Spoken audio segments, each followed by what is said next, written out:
अस्सलामुअलैकुम। अब देखिए, इस वीडियो से हम लोग अपनी जो पीडीएफ है उसका हाफ पार्ट कवर करेंगे, जो कि हमारे पास है स्पेसिफिक हीट का। अब मैं आपको एक बात बताती हूँ, ये जो हमारे पास न्यूमेरिकल्स है ये डिफरेंट क्यों है। ये डिफरेंट इसलिए क्योंकि अब तक जितने भी हम क्वेश्चंस पढ़ रहे थे ना, उसमें आपके पास वाटर मौजूद होता था। ये देखें, रिजिड टैंक वाला न्यूमेरिकल है, इसमें भी वाटर है भाई। ठीक है, इससे पहले वाला भी आपके पास जो है ना वाटर वेपर्स मौजूद होते थे, ये सारी चीजें होती थी। आप इसके लिए कौन से टेबल्स यूज करते थे? A4, A5, A6, ये सारे टेबल्स आपके पास होते थे। ठीक है, अगर आप गौर से देखें, ये जो इंडेक्स है ये आपके लिए बहुत जरूरी है। इस इंडेक्स में आप सारा कुछ देख सकते हैं कि आप कौन सा टेबल किस लिए यूज करेंगे, तो आपको पता चलेगा। A4 आप सैचुरेटेड वाटर के लिए यूज करते थे, A5 आप सैचुरेटेड वाटर के लिए यूज करते थे, मतलब वाटर होता था आपके पास। A6 में भी वाटर है, A7 में भी वाटर है। ठीक है, मगर जब आपके पास कोई और गैसेज आएंगी तो फिर आप किस तरीके से अपने जो क्वेश्चन है उनको सॉल्व किया करेंगे, उसके लिए आपके पास स्पेसिफिक हीट का कॉन्सेप्ट होना चाहिए। आपके पास दो चीजें होती हैं, एक होता है सीपी और एक होता है सीवी। थ्योरेटिकली या फिर कॉन्सेप्चुअली अगर आप इसकी डेफिनेशन समझना चाहें तो समझ लें। न्यूमेरिकल्स में हम किस तरीके से यूज करेंगे मैं आपको सिर्फ इतना बता रही हूँ। ठीक है, जहां भी आपके पास सीपी का फॉर्मूला होता है DH/dt। अब इसको इन्होंने थोड़ा सा सिंप्लीफाई किया है।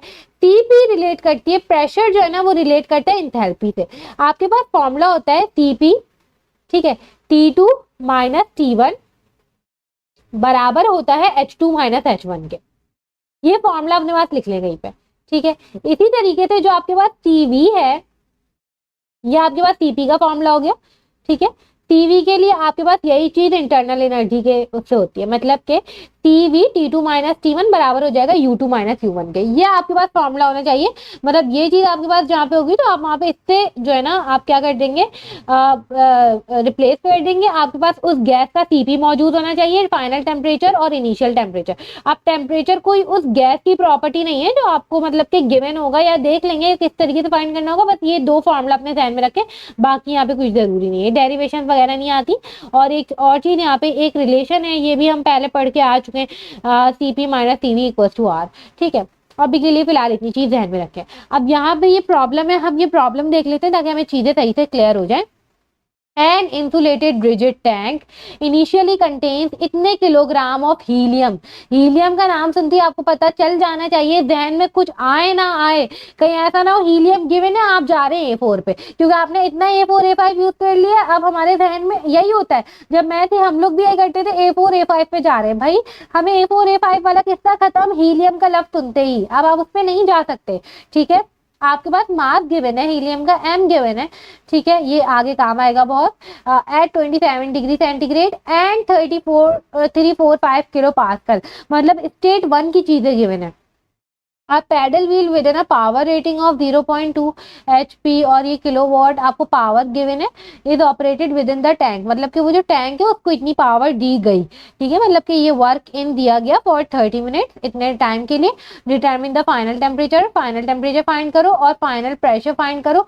यहाँ पे CV आपको गिवन है हीलियम का।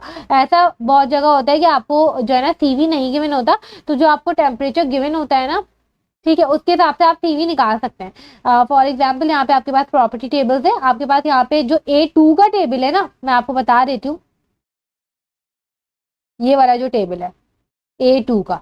ठीक है, तो यहाँ पे आप CV और CV जो है वो फाइंड कर सकते हैं। अब ये एट 300 केल्विन, मतलब कि रूम टेम्परेचर का टेबल है कि एयर का CP कितना होगा, हाइड्रोजन का कितना होगा, मगर यहाँ पे डिफरेंट टेम्परेचर पर भी गिवन है। ठीक है, तो आप डिफरेंट टेम्परेचर पे हर गैस का निकाल सकते हैं। अब देखें, ये हमारे पास आ गया भाई, ये आपके पास डाटा गिवन है, आपको फाइनल टेम्परेचर और फाइनल प्रेशर निकालना है।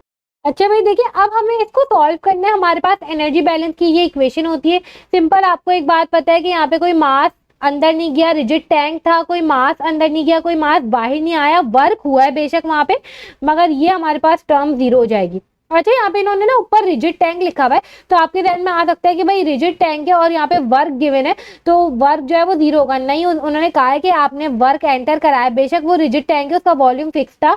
ठीक है, मगर आपके पास वर्क हुआ है, तो आप W को 0 नहीं करेंगे। वो जो W आउट है ना, W इन और W आउट दो एलिमेंट है, तो उसमें से W आउट 0 हो जाएगा रिजिड की वजह से, मगर W इन वहां पे हुआ है। ठीक है, वर्क आपने दिया है उसको, तो वो पैडल वर्क कहलाएगा क्योंकि वहां पे वॉल्यूम कॉन्स्टेंट है। ठीक है, वो बाउंड्री वर्क नहीं हो सकता, क्योंकि आपको पता है बाउंड्री वर्क 0 होता है। ये चीज हमने PDF 2-3 चैप्टर 2-3 में कहीं पढ़ी थी कि बाउंड्री वर्क 0 हो जाता है वॉल्यूम कांस्टेंट हो तो, रिजिड टैंक की वजह से। मगर यहाँ पे आपको WN जो वो पैडल वर्क होगा, ठीक है। तो सिंपल ये हमारे पास हो जाएगा। अब देखें, इंसुलेटेड का लफ्ज एक यूज किया गया, मगर उससे पहले मैंने आपको मास इन मास आउट का बता दिया। देखिए वो जो टैंक है उसने कोई वहां पे मूवमेंट भी नहीं हुई उस गैस की, ठीक है। तो सिंपल काइनेटिक एनर्जी भी आपके पास 0 हो जाएगी, और वहां पे कोई हाइट से फ्लो भी नहीं किया, तो आपके पास पोटेंशियल एनर्जी भी 0 हो जाएगी। सिंपल ये 3 चीजें रह गई। W इन W आउट हम लोग डिस्कस कर चुके हैं। Q इन और Q आउट, यहाँ पे एक लफ्ज यूज हुआ हुआ है इंसुलेटेड। इंसुलेटेड मतलब कि इंसुलेट कर दिया गया उसको, वहां पे हीट ट्रांसफर भी नहीं हो सकता। जहां पर इंसुलेटेड का लफ्ज यूज होगा वहां पे ये चीज भी 0 हो जाएगी, तो ये भी 0 हो गई। अब ये रह गया और ये रह गया, मतलब कि W आउट भी 0 है, मतलब कि वो जो वर्क है वो आपका निकल जाएगा MU2 - U1 से। मतलब कि इंटरनल एनर्जी मास भी हमें पता है। आप अब जो बच्चा होगा वो सोचेगा यार सिंपल इंटरनल एनर्जी तो चाहिए, U1 स्टेट 1 की चीजें गिवन है, ये जो है 27 और प्रेशर गिवन है, ये गिवन है, ठीक है भाई। ये कंफ्यूजन के लिए गिवन है, आपको पता है। ये आप जाएंगे A4 पर या A5 पर T set P set compare कर रहे होंगे, उससे आप U1 निकालेंगे, U2 निकालेंगे, कुछ ना कुछ ऐसा करने की कोशिश करेंगे और आप फंस जाएंगे बीच में वैसे तो कहीं, मगर ऐसा कुछ कर सकते हैं आप, ठीक है। मगर आपको हीलियम, जिसको पता होगा ना कि किसी और गैस पे ये चीज नहीं हो सकती, A4 A5 पे नहीं जाया जा सकता, उसके ध्यान में फौरन आएगा कि यहाँ पे CVCP यूज होगा, ठीक है। तो simple U2 - U1 internal energy यहाँ पे बची थी, ये रही। तो इंटरनल एनर्जी किससे चेंज हो सकता है, CP से या CV से?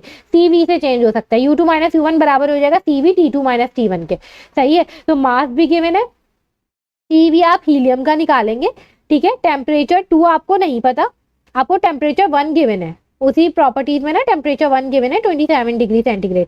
फाइनल टेम्परेचर तो आपने निकालना है, फाइनल प्रेशर भी आपने निकालना है, ठीक है। अब आपके पास सिंपल क्या हो जाएगा, वो जो पैडल वर्क है वो भी गिवन है। कैसे गिवन है, आप पैडल वर्क कैसे निकालेंगे, आपके पास बराबर होता है प्रेशर बराबर पावर बराबर होती है वर्क डन अपॉन टाइम के, ठीक है। आपको पावर गिवन है और टाइम भी गिवन है, आप पावर और टाइम को मल्टीप्लाई करेंगे, इस तरीके से वर्क डन निकालेंगे। डायरेक्ट पावर मत लिख लिएगा, ठीक है।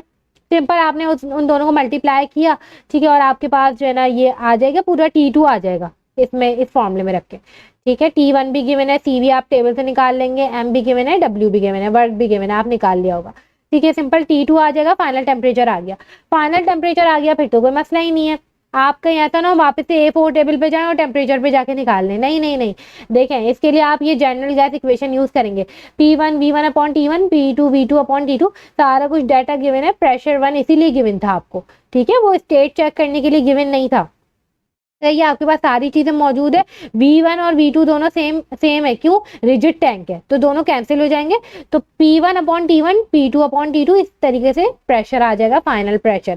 और अगर आपको ये न्यूमेरिकल सही से समझ आ गया है, टेबल का आपको पता चल गया, तो ये दोनों भी इसी तरीके से सॉल्व होंगे। वर्क डन या इस तरीके से चीजें आपको गिवन होंगी, जहाँ पे हीट गिवन है वहाँ पे हीट 0 नहीं करिएगा, ठीक है। इस तरीके से करके हमारे पास ये क्वेश्चन जो है सॉल्व हो जाएंगे। हमने अभी तक क्लोज सिस्टम का एनालिसिस किया, कोई टैंक मौजूद होते थे, कुछ इस तरीके से होता था, फ्लो अंदर बाहर नहीं होता था। अब हम नेक्स्ट वीडियो से जो देखेंगे वो हमारे पास ओपन सिस्टम होगा, मींस के कंट्रोल वॉल्यूम होगा, ठीक है। तो वो हम नेक्स्ट वीडियो से कंटिन्यू करेंगे।